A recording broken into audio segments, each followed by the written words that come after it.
Hi, I'm CJ and this is my RC channel. In this series of videos, I'm going to assemble and then demonstrate the EleksMaker 250 watt laser, or it's not 250 watts, I think it's milliwatt laser. In any event, this is capable of cutting up to 3 millimeter thick balsa wood and light ply of up to that range of thickness, probably a little less because the plywood's a harder wood. In any event, I've heard pluses and minuses. A lot of good things. I mean, it's very inexpensive. It's around $230, $240. I caught this on sale for a little bit less than that. And you know, you're simply not going to get a laser CNC machine for that kind of money and have it do everything that you want. I want to use this to cut small, intricate pieces of wood for basically small to micro-sized airplanes. And I may cut certain complicated items for larger planes as well. One of the things this could potentially be really nice for is scratch building kits from plans and cutting things like repetitive items like wing ribs that take a lot of effort to do by hand. I've done it, and it's a tiring and finger-numbing process. There are no real directions in the box, but they provide links. I bought this off of Banggood. If you roll down the page to the description, they link to several different files that have different sets of directions, and of course there's always YouTube. I recommend getting as many sources as you can, watch and read ahead of time, and figure out exactly what you've got, because some of the models are a little different depending on who you buy it from. Now, there is a very good reason for them including these little goggles. If you buy one that does not have them, order a set. You don't even want to turn this thing on without a pair of these on. The laser is... I saw a video demonstration of someone popping balloons at about 20 feet with this very laser, and it only took a moment of it. It was practically instant from the time it was turned on to the time it was able to burn a hole in the balloon and pop the balloon. So imagine that on your retina at a close range. Not something you want to have happen, and it could potentially reflect off a surface. So you need to be careful about how and where you use these. They also don't come with any type of vacuum assist. A lot of machines like this, and CNC machines, grinders, things like that, will have a vacuum hose that's attached near the head so that any material, fumes, etc. is drawn out, and preferably out of the immediate work environment. One thing people definitely say about these is you can definitely smoke up a room if you're doing a good bit of engraving on a piece of wood. I'm not going to do any engraving per se.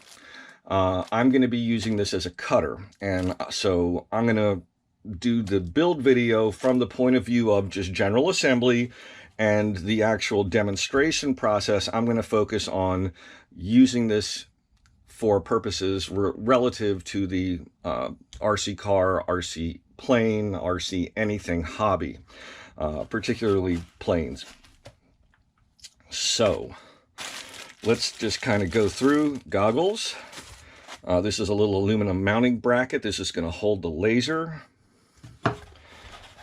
There's a handful of polycarb mounting blocks, brackets.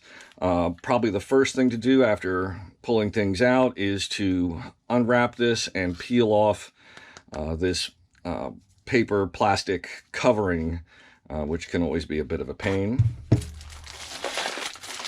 It's a very nice double-sided hardware box that has all the various pieces of hardware you need.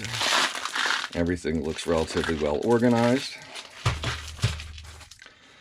couple of different cables. These are the belts that the stepper motors run back and forth on. Well, they roll back and forth on the rails, but they use the belts to find precise position. Here are the stepper motors.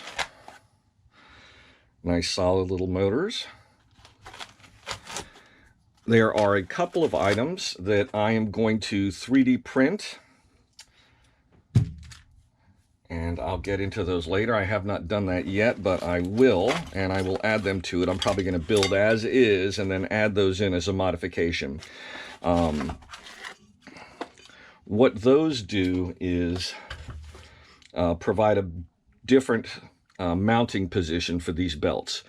Okay, let's just say the belt was running on this bar here, okay, and it's going to be basically clamped at either side. It's going to be stretched along the surface. It's going to go through a pulley over the drive motor gearing, and then through another pulley, and then to the other side and mounted. Now, it's the mounting that seems to be the problem. It's going to mount these flush against the bottom. So it's going to be against this inner surface right here. And the belt itself is going to, in the center, is going to be more or less level with the top here, or with this beveled edge, the bottom of the beveled edge. So the belt is going to have a slight bit of a downward trajectory to either side where it mounts. And ideally, you want the belt to be horizontal to the surface. Now, the amount of distortion this is going to cause in the process is very small. I've heard it described as microscopic, but it's still distortion nonetheless. And so someone came up with a very nice 3D part that is going to replace the provided clamps. The provided clamps are also made out of acrylic, and the acrylic is brittle, and it can be prone to slippage and or breaking. So I'm definitely going to make these two parts, or let's see, there'll be two at either end, so 4 parts, and get those printed up and add them to this. Again, belts. These are the rails.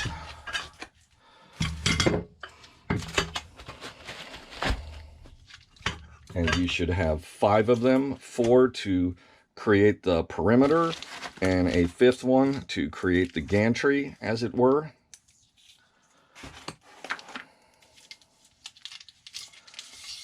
I'm not sure what these 3 items are for, but we'll figure that out.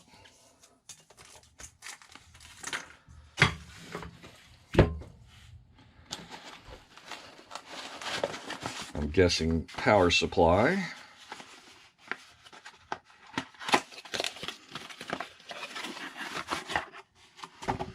Yep, power supply.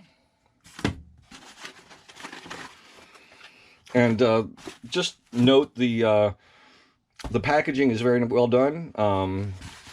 You've got about 3/4 inch foam above and below, and then a minimum 3/4 inch foam surrounding. So everything arrived intact. I bought mine, as I said, from Banggood. It was shipped direct from China, so it took a few days, maybe a week and a half to arrive, but everything came in one piece. Okay, this is the little driver board or controller card, however you wish to describe it. Basically, it's kind of like an Arduino clone, a mini computer.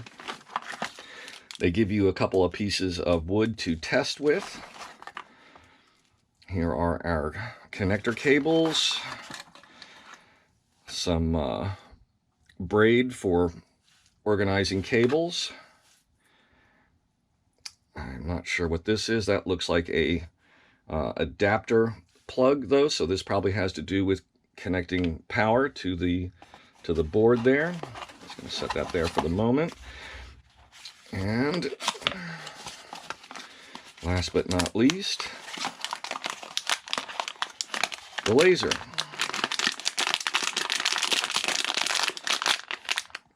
So I'm going to go ahead and start the assembly process. Just go ahead and put this stuff back in this box for now, just for organizing purposes.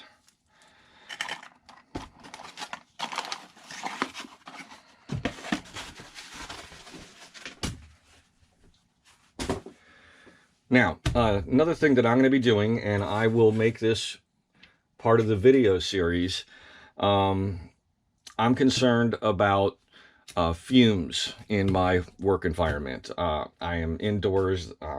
This is an upstairs room in a home, not a garage or a basement. I don't have convenient ventilation. I do have a window, which I can open. And so what I'm going to do is I'm going to build a box with a lift up top so that I can have access, but that the item can be, the machine can be sealed inside it. And I'm going to probably use a couple of computer fans and some hose to vent the box and basically create a, I'm going to take a sheet of wood or plexiglass possibly, something that I can put in the window and then close the window against it so it's sealed, and that will have a mount for the hose for exiting the fumes from the room, so I don't have to let all the hot air out or in depending on time of year, and I'll be able to ventilate the box to the outside. Okay, first step done. Peel all the paper off these pieces of acrylic, and for the moment I'm just gonna set this stuff aside over here. And as you can see, I've taken the hardware out of the box and I've arranged it in small bowls just to have stuff a little more organized and separated. Okay, so you need to take these little blocks out of this orange parts box, and you need to peel the paper off of those, and I recommend that you just get all that paper done. Then you're going to take these M3 by 14 bolts and put these nuts on. Now, I haven't tightened them down yet. You need to tighten these lock nuts down, and what these are going to do is they are going to fit. And another thing you need to do is peel the plastic off of these rails, which I haven't done yet either. But I just want to show you this. Okay. Remember how I talked about how these belts are going to get anchored in here? The purpose of this nut is so that the end of the bolt is going to press down against this belt. The belt is going to come along this track. It's going to go through this slot, and that may be hard to see.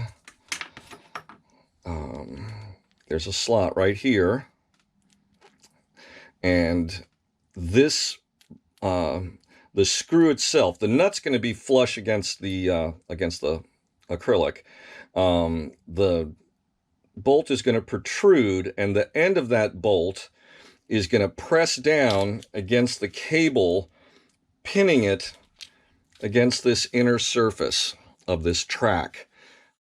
And I think that's kind of a cheesy way to anchor it, to just basically, you know, have the end of a bolt like this pressing against the belt. That just seems like it's weak, like it could tear the belt over time, wear it out, things like that.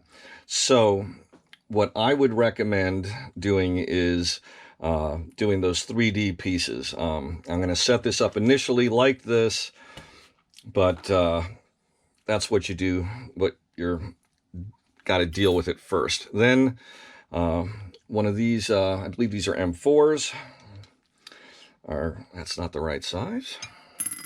Anyway, I'm going ahead of myself. There's going to be a bolt that's going to come through this second hole and that's going to attach to one of these little sliding bolts. I'm not sure what these things are called. They kind of act like a blind nut. They serve a dual purpose of being an anchor point. So when you tighten something against one of these, it applies pressure from below. It's like a blind nut in that you don't have to put a wrench on it. It's self-anchoring, I guess would be a good way to describe it. So you're going to set up 6 of these. There's only 6. And we'll go forward with that in just a minute. Okay, so I have 6 of these, and I have tightened the bolts. Now, be careful not to over tighten these. There's no purpose other than to clamp the rubber belts. So you don't want to risk splitting the acrylic, and you certainly could do it because these have no washers. So just snug it down. The locking nut is going to provide all the security you need, that this is never going to loosen. So just make it tight. Okay, and then you're going to take 6 of these M5 by 12 screws, and you're going to take 6 of these M5 slider nuts, as they are called, and you're going to make, God, these things are just going everywhere. You're going to make 6 of these. So you'll have the M3 with the nut pointing down, and on that same side you're going to have the slider nut. And so these will be at the appropriate time, of course.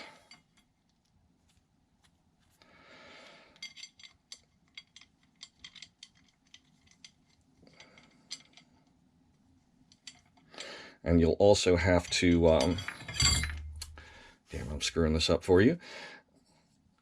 Okay, you're gonna just leave these loose because you just want to get it started. You're gonna slide these in to the ends of the rails, and before you do that, you're gonna have to run the belt through the acrylic piece here. So the acrylic piece will go underneath and the slack will come out the top.